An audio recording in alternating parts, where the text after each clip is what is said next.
Welcome to Batrium. My name is Darren, and today I'd like to introduce you to our new range of BMS with LongMons and the new WatchMon Core Supervisor. It's a revamp of our existing product, but we've added a number of new features that we've learnt from over the last few years worth of product development and selling to customers, and feedback from each of our customers suggesting how we can improve the product. Some of the things that we've added for this particular release is we've added in state of charge at a glance indication. So we've got 25, 50, 75 and 100% state of charge, as well as our existing indicator.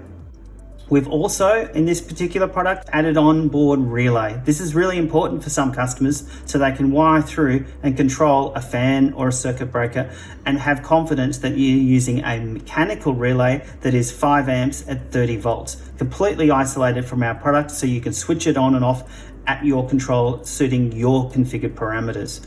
You'll also see here that we've added in our 5-pin CMU, and this is different to our existing shunt that is 4-pin. So like you can see here, we have a yellow matching hexagonal indicator that suits the shunt, and we have now a 5-pin CMU that matches the square to square, so that there is much less likelihood of you having any problems, making it far more resilient. We've also added to this product a ambient temperature sensor that is external, that you can plug into the device, so that you can plug it in and put it as an ambient temperature away from the battery and have an indication of what the battery might be experiencing outside of the enclosure that it's inside of. Finally, we've added in isolation so that the CAN bus is fully isolated from the inverter to make sure that it's exactly what the inverter is looking for. This here is our new WatchMon Core, and as you can see there, we now have it mounted in a DIN rail enclosure, making it far more and easier to connect to an expansion board. So I'd like to introduce you to our new expansion board. This is our expansion board Series 3. This builds from what we've learned from our Series 1 and 2, which still remains compatible to our WatchMon Core. It's the same as our expansion board 3 can be plugged into our existing WatchMon 4, WatchMon 5, WatchMon 7 product range. With this product, we've really ramped up the ability to be able to look after the typically available circuit breakers. What we found is, and you can see this in the size of it, that we've used really large solid state relays.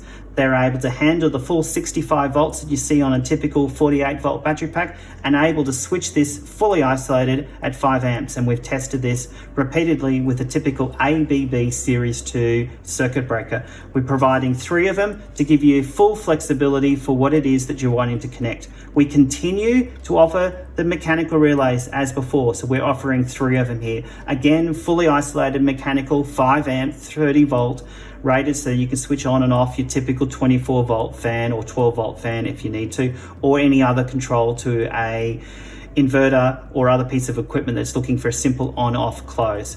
We continue to add 2 inputs, but this time round enhanced from what we've done previously. They're fully isolated, so from 0 to 65 volts you can wire these onto the product and see that they're going. All these are now completely isolated from our WatchMon Core Supervisor, giving us far more confidence and safety as far as the product is concerned.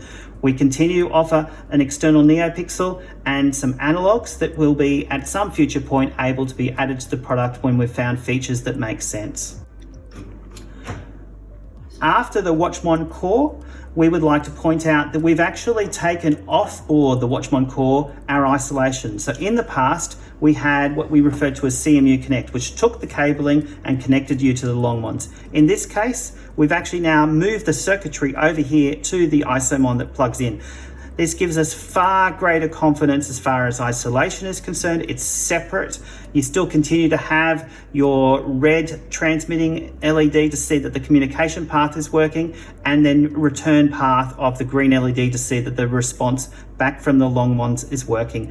Not only that, but it continues to be a 5-pin matching the existing 5-pin from the WatchMon Core, as well as additional isolation. The circuitry has now been moved to this device so that it's fully isolated. And if you do damage the device, this is the only component that needs to be replaced rather than the full product.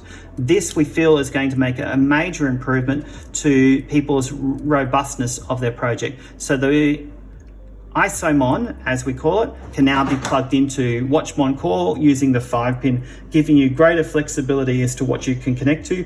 Continuing with our shunt, which is here shown as a yellow, matching the yellow to yellow indicator that suits our shunt mod. So this here continues to be the product that we've been now offering for a couple of years. We continue to offer the indicators so you can see how to connect it. So we put the inline circuit for the shunt, and then we would bring it up and it matches up here at the top. I'd like to bring you over to our LongMons. They continue to be provided in their clear container with the cabling. Cables can be extended, but we really do recommend that the LongMon stays with the cells. The point of it is to keep the cabling and the LongMon at the cells itself. If you're wanting to do a centralized system and put this somewhere else, we have another product for that, and we can point out and walk you through our alternative centralized systems as well. But here with LongMons, you've got the red and black that goes to the power cable for the device. Yes, they can be extended, and we would recommend that you try to continue to use the existing cabling size. You can extend the yellow and blue, but again, use small cables, and this path we'll walk through in a future video. So just to go through the kit, what you see is we've got a shunt for state of charge monitoring. We have a USB cable and screwdriver to suit the actual pluggable connectors we have. WatchMon Core, which does all the control and all the remote communication that you need. The ISOMon 3, which allows you to be able to connect the WatchMon Core to the LongMon circuit. We have our LongMons, and that covers our entire product range. So I hope that this is able to give you an understanding of our future products as they progress.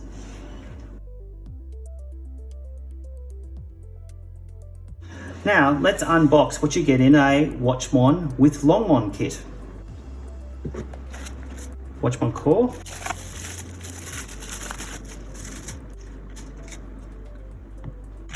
USB cable with screwdriver that suits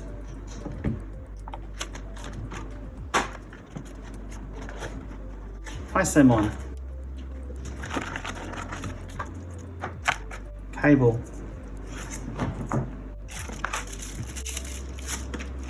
CMU, and extra LongMon cable, expansion board, expansion board with ribbon connector, shunt with the cable and shunt, LongMons,